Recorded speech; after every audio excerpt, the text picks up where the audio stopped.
Welcome back. We are going to read chapter 23 on page 101.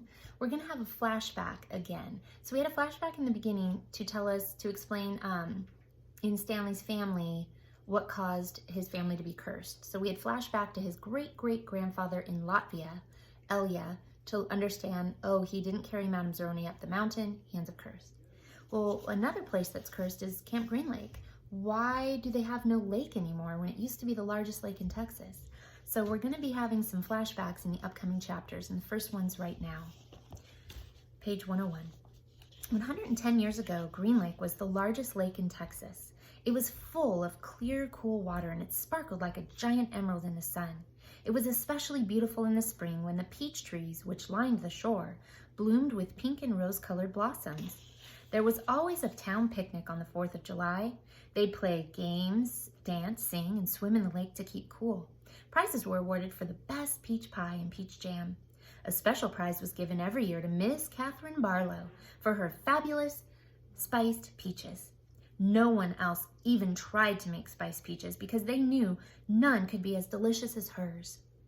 Every summer, Miss Catherine would pick bushels of peaches and preserve them in jars with cinnamon, cloves, nutmeg, and other spices, which she kept secret. The jarred peaches would last all winter. They probably would have lasted a lot longer than that, but they were always eaten by the end of winter. It was said that Green Lake was heaven on earth, and that Miss Catherine's spiced peaches were food for the angels. Catherine Barlow was the town's only school teacher. She taught in an old one-room schoolhouse. It was old even then. The roof leaked, the windows wouldn't open, the door hung crooked on its bent hinges. She was a wonderful teacher, full of knowledge and full of life. The children loved her. She taught classes in the evening for adults, and many of the adults loved her as well. She was very pretty.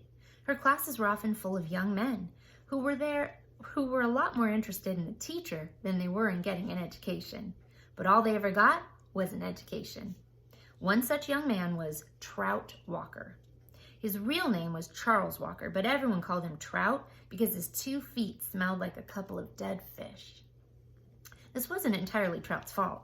He had an incurable foot fungus. In fact, it was the same foot fungus that 110 years later would afflict the famous ball player Clyde Livingston.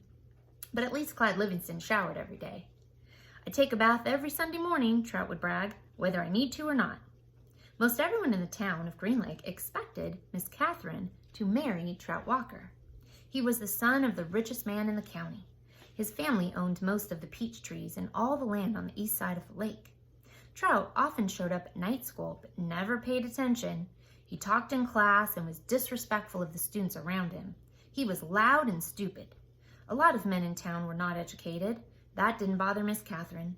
She knew they'd spent most of their lives working on farms and ranches and hadn't had much schooling. That was why she was there, to teach them.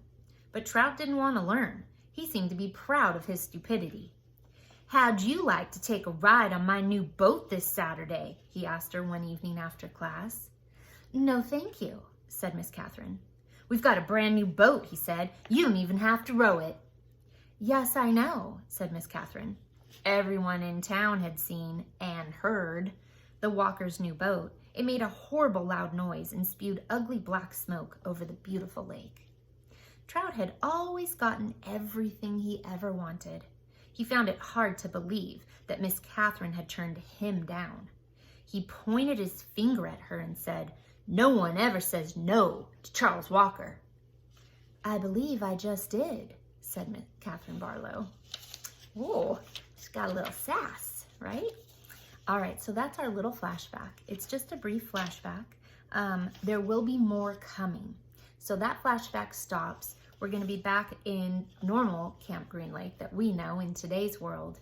But after, when we read next time, we're going to see a lot more about Catherine Barlow. Chapter 24. Stanley was half asleep as he got in line for breakfast, but the sight of Mr. Sir awakened him. The left side of Mr. Sir's face had swollen to the size of half a cantaloupe. There were 3 dark purple jagged lines running down his cheek where the warden had scratched him. The other boys in Stanley's tent had obviously seen Mr. Sir as well, but they had the good sense not to say anything. Stanley put a carton of juice and a plastic spoon on his tray. He kept his eyes down and hardly breathed as Mr. Sir ladled some oatmeal-like stuff into his bowl. He brought his tray to the table. Behind him, a boy from the other tent said, "Hey, what happened to your face?" There was a crash. Stanley turned to see Mr. Sir holding the boy's head against the oatmeal pot. "Is there something wrong with my face?" The boy tried to speak but couldn't. Mr. Sir had him by the throat. "Does anyone see anything wrong with my face?" asked Mr. Sir as he continued to choke the boy. Nobody said anything. Mr. Sir let the boy go. His head banged against the table as he fell to the ground. Mr. Sir stood over him and asked, "How does my face look to you now?" A gurgling sound came out of the boy's mouth, and then he managed to gasp the word, "Fine." "I'm kind of handsome, don't you think?" "Yes, Mr. Sir." Out on the lake, the other boys asked Stanley what he knew about Mr. Sir's face, but he just shrugged and dug his hole. If he didn't talk about it, maybe it would go away. He worked as hard and as fast as he could, not trying to pace himself. He just wanted to get off the lake and away from Mr. Sir as soon as possible. Besides, he knew he'd get a break. "Whenever you're ready, just let me know," Zero had said.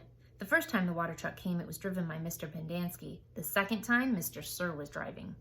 No one said anything except, "Thank you, Mr. Sir," as he filled each canteen. No one even dared to look at his grotesque face. As Stanley waited, his tongue ran over the roof of his mouth, inside his cheeks. His mouth was as dry and as parched as the lake. The bright sun reflected off the side mirror of the truck, and Stanley had to shield his eyes with his hand. "Thank you, Mr. Sir," said Magnet as he took his canteen from him. "You thirsty, caveman?" Mr. Sir asked. "Yes, Mr. Sir," Stanley said, handing his canteen to him. Mr. Sir opened the nozzle and water flowed out of the tank, but it did not go into Stanley's canteen. Instead, he held the canteen right next to the stream of water. Stanley watched the water splatter on the dirt, where it was quickly absorbed by the thirsty ground. Mr. Sir let the water run for about 30 seconds, then stopped. "You want more?" he asked. Stanley didn't say anything. Mr. Sir turned the water back on, and again Stanley watched it pour onto the dirt. "There, that should be plenty," he handed Stanley his empty canteen. Stanley stared at the dark spot in the ground, which quickly shrank before his eyes. "Thank you, Mr. Sir," he said. Not good. All right, don't forget today you have a question. It's not going to be an exit slip. It's actually going to be a question that you'll actually do your writing. Don't feel rushed today. Your question isn't due until Friday. So you do not have to have the question done before group. Okay? See you at group. Remember your time.